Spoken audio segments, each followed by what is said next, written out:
Hello, I'm Tom Cadbury, Curator of Antiquities here at RAMM, and at the museum we have a very direct relationship with Harry Hems. He supplied us with all these amazing carvings that you see around our building.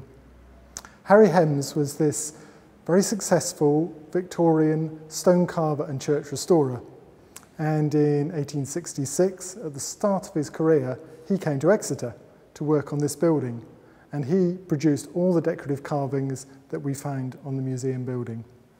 It's going to be a real pleasure in this project to try and trace Harry Hems' heritage further out from the museum, to look across Dartmoor and see what carvings we can find there.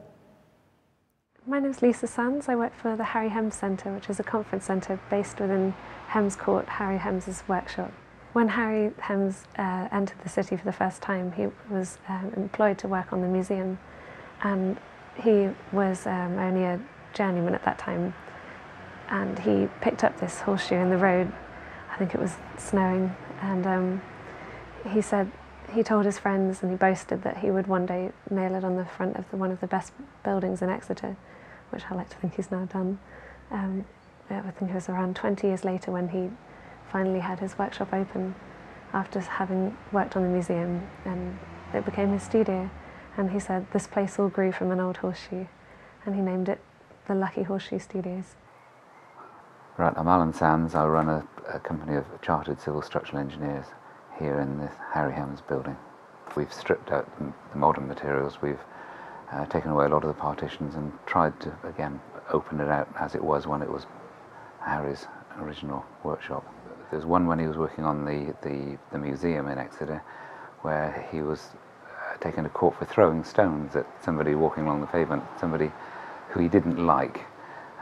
He subsequently was let off the charge because he said it's a part of the job is chipping stones with a hammer and a chisel, and therefore some stones just happened to fall on the gentleman below. Harry Hems was part of a Victorian artistic movement that looked back in time for inspiration. Artists like Hems were thinking that the Victorian time was too faceless. It was full of mass production, instant communication, as they felt, with the telegraph, steamboats taking people all around the world. There was very little that was individual.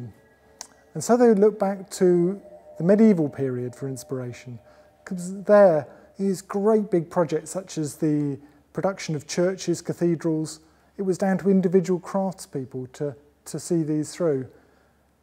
And so Hems collected works of medieval church carving to inspire his workshop. Church carvings such as these up in the gallery. Some of those are carved wooden roof bosses from churches around Devon. Now the problem is we don't know where he collected them from. We're assuming that they're from the parish churches he worked on.